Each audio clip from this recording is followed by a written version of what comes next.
Hey everybody, and welcome back to Welcome Grove Homestead. It is midnight-ish. I just went out and checked on Miss Claire, and we had our first sighting of goo, meaning that she had some discharge that is indicative that she might be in labor. So I'm going to check her again in about 2 hours and see how she's doing. So I will bring you guys along for her 2-hour check, and we're gonna see if we have a baby tonight. It's about 4:30 in the morning. Checking on Claire. Still no baby?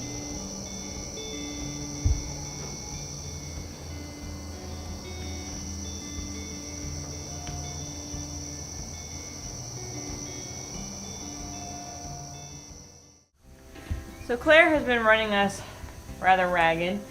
We thought she was going into labor last night. She's got the goo, she's got the shiny teats, she's uncomfortable. Well, I stayed up. I got up every 2 hours. I checked on her all night. And here it is. Let's see, what time is it? It is 7:22 in the evening the next day. And we still don't have a baby. So Claire pulled a fast one on us. She says, I'm gonna act like I might be in labor, but I'm not. She's being a brat. She's really uncomfortable. She's very large. Her udder is absolutely enormous. When she lays down, it leaks. The teats are all shiny. I don't know that it can get much larger than it is. But here we are. Still no baby. So as you're waiting for a cow to go into labor, what are some of the things you're looking for, and can you kind of show us, for those of us who are new to this or still in the dreaming process? Well, I'm still new to this. Well, you've done a lot of research. You are a nerd after all. I am a nerd at that. And I still... This is it! It's not it. Alright, so what are you looking for, and what are some of the things you can observe on her? There. Come with me. Hello, lovely. So, first of all, you're going to look at the twinkle in her eye. No, This really. is a cow. Hello, sweetheart. She's a good girl, and she's going to let me get all nice and close with the camera. So, we're looking at her belly right now. Here, let's see. This angle is hard to tell. But if you look at her from straight on, or above, she's not very wide. She was wider. Now what happened is that baby dropped. It's nice and low in her belly. I can feel it right here. Hello, sweetheart. She's sniffing my ear. So baby's right here. Now we come over here to her udder that has been getting bigger and bigger every day. And the skin is just bulging. You can see there's even a little bit of shine on them. They are really full. Ugh. And looking at the udder as a whole, oh, excuse you, please, by all means, clean that up. Looking at the udder as a whole, there's no wrinkles. Like, it's all very tight, it's very full. It is enormous. She's very uncomfortable. Now we're gonna get into the business end of a cow. You can see she's got a little bit of this goo hanging there. You're looking for goo. She has not had goo until yesterday. And she's been just little bits of goo all throughout the day. Every time I get excited, look, it's goo! And then she's like, yeah, you're only gonna get that little bit. But basically when they're in labor, that little tiny bit of goo is gonna be a lot more goo. Another thing is her pins up here. These are the ligaments, very similar to a goat's tail ligaments that you're feeling. It's pretty much the same thing, just blown up to gargantuan size. And those ligaments are going to soften and disappear. So we're still kind of gauging what disappear means on a cow, because you have this much more bony back end. Whereas with a goat, the ligaments are kind of more up here, which is very similar location. But a goat is like a pencil. It's very straight all the way across, straight to this pin bone, right? In a cow, it doesn't have a straight line. It has a dip. Now we're waiting for this dip to disappear entirely. And that's when she's supposed to go into labor. But you can't... It's one of those things I think you're just not going to know it until you see it. Like, until you see it in person. Because I've looked at pictures and I'm like, well, that kind of looks like it. But you had to just know your cow and get some experience with it. So beside all of those physical signs, there's behavioral signs. Being restless, kicking at her belly, licking her belly, talking to her belly. There's just behaviors that go with labor, but also those are things that are very specific to the animal, because I mean, even if you look at my goats, knowing when they're in labor is very different for every animal, based on their behavior. There's physical signs and then there's behavioral signs. Everyone is a little bit different because they're all different personalities. So we're still learning what Claire does because this is her first time calving with us. So I've been just watching for any change. See, she does that, and then I think, well, is that a contraction or is she just licking at flies? I don't know. But she's very uncomfortable when she lays down. I'm super tired. I'm sure she's tired because it's hard. I've been there. I've been the size of a house pregnant, and it's really uncomfortable, and you can't get much sleep. So I'm guessing she's exhausted. I'm exhausted. And now we're going into another evening where I get to check on her all night. Good times. No, I'm excited. I'm tired, but I'm excited. And, we're going to see how this goes.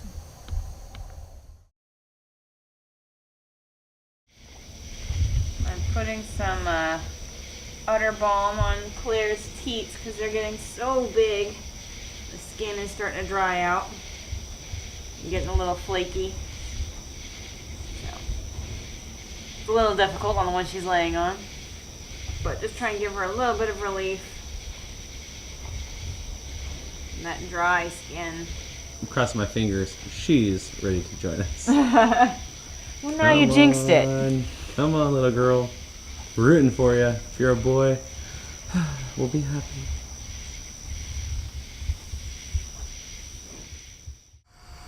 Well, it is 3 o'clock in the morning. I just got woken up by Amanda, who's doing the check on the cow, and she's pushing.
4 o'clock in the morning, and Claire has had a very healthy, good-sized little bull calf.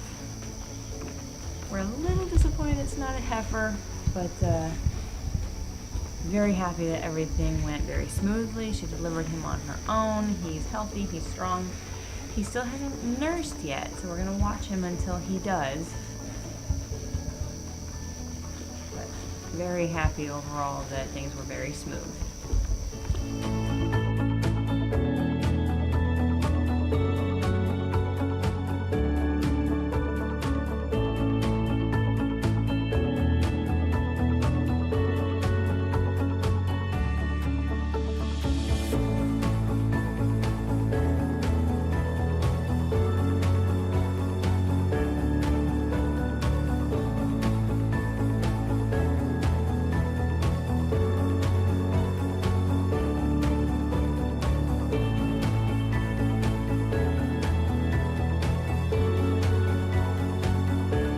Can't really see you all the way through there, but I do see a bottle.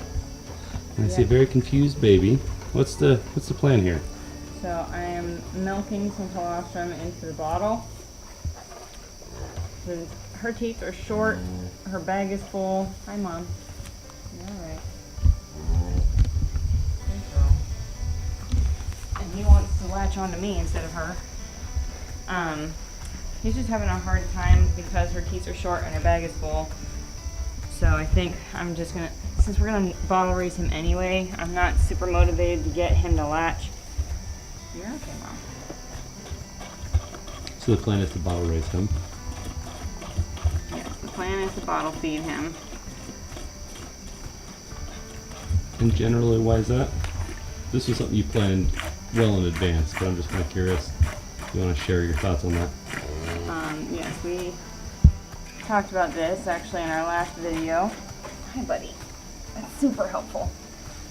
Like what you got there? Main reasons are because our infrastructure is not set up for separating if we needed to do so. Like for weaning, things like that. As well as many people who have done calf sharing have said that by 3 months of age, the calf is just really tearing up the cow's teats. And She's a family milk cow. she's a family milk cow. Also, when the cow is nursing a calf, she'll hold her cream back. So when you're milking a cow, they won't give you the cream because they want to feed that to their calf. So tomorrow morning you will be separating him out and putting him over with the girl goats, right? Yep, he's gonna go in the nursery. So she gets the evening with her baby, or what's left of the morning, I should say. Yeah, the wee hours of the morning.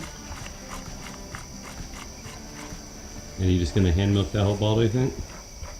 Yeah, I want to have a full bottle available to him if he wants to drink the whole thing. I think he's going for your cell phone in your pocket there. Kids these days and their electronics. Not even an hour old and he's like, give me the maps. Right there. Here we go, handsome.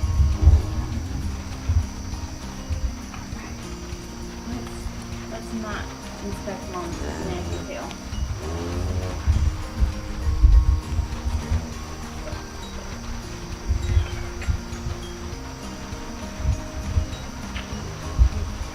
There we go.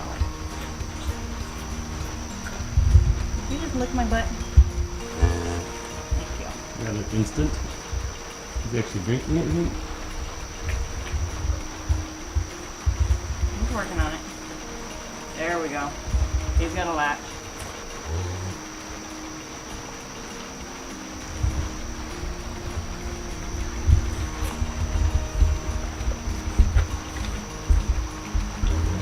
Thank you, Claire.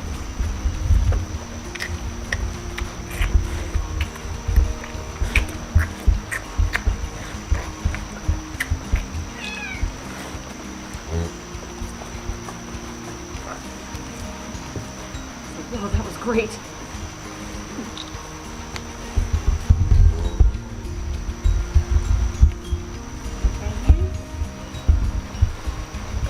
That's my knuckle. That's what you need.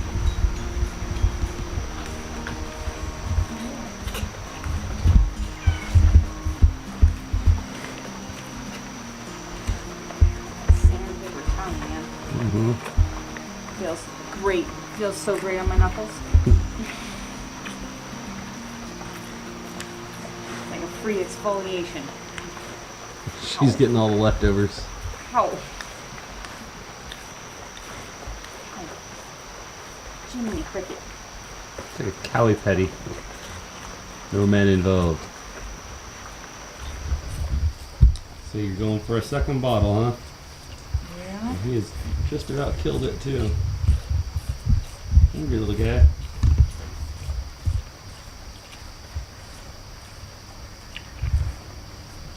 Gotta hide it from her because she wants it too.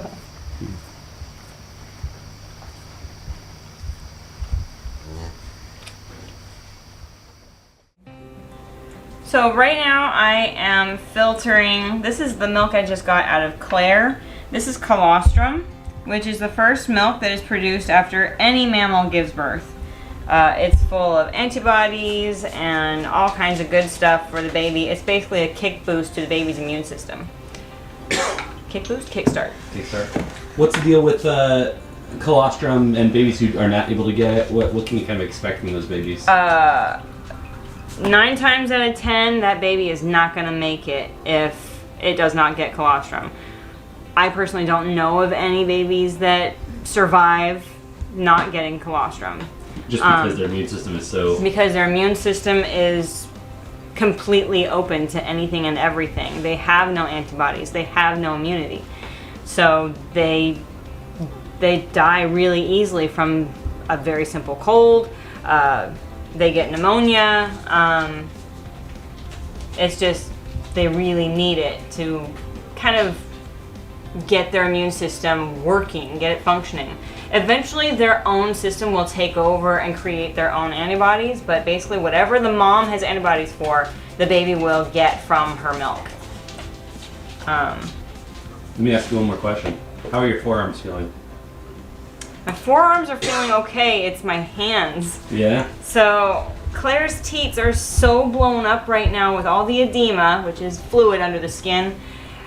The milk machine just can't latch on to it, and her udder itself is so hard and firm with all that edema. It's just not able to pull it out because there's no give. So I'm hand milking, but her little nubbin teat is maybe that long right now with all the swelling. Oh my gosh. All I can use is thumb and forefinger, and it's like a thimbleful of milk every squeeze. So I don't even know how long it just took me to milk her. She is a champion. It took you 58 minutes. She stands really well. She did a little bit of fidgeting because she's very uncomfortable. It's large, it's uncomfortable. But she stood, she let me milk her out as much as I could. I know there has to be more in there. I just cannot get it out until that edema goes down. So we're just gonna keep on keeping on and milk out as much as we can until that edema goes down and we can actually give her some legitimate relief. So on the right hand side we have goat milk, and this goat milk is very white in comparison to this colostrum. Look at that, it's so dark and yellow and rich. The goat milk, it's not that it's not rich, it has no pigmentation at all. It's kind of crazy. And this will tame out a little bit, but that green grass has a lot to do with it, and then obviously the fat and stuff. So here is our new little guy. Yeah, buddy. He's doing great. He's nice and dry. He's definitely tired. Being born is exhausting. But, so we've obviously gone ahead and pulled him. He's up in the nursery that we got all prepped. Claire's doing just fine. We actually, David pulled him from her calving stall while I was milking her for her first milking. She's gonna definitely do better once that edema starts going down now that she's calved. So we just have to keep at it and do what we can to get her milked out and to keep this little guy fed. Now, he did not get to nurse her because her teats are so short and she does have so much edema that the teats were too short for him to even latch on to.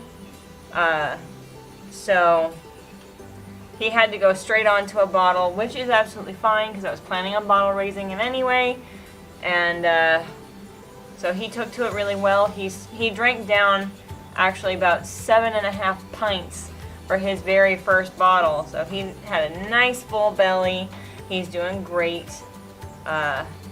Just napping a lot, which is very common with newborns. All in all, we're slightly disappointed that he's not a heifer because we would have liked a little keeper heifer. But at this point, I'm just really glad that everything went as smoothly as it did. He was in a great normal presentation. She delivered him just fine. And she remarkably did not tear. If you recall, she has an injury next to her vulva, which is her vaginal opening, because of a dog bite. So that still hasn't quite fully healed because it was so deep. It's been taking that long for that tissue to grow back. And so I was really concerned that she would tear when she was calving, and she didn't. So I'm really happy with how this calving turned out. And she should finish healing from her dog bite. She'll recover great from calving, and we're gonna have a nice healthy cow and a nice healthy calf. Thank you so much for joining us today. As always, this is your country nerd with a goat herd and a cow herd, saying that you can grow where you're planted.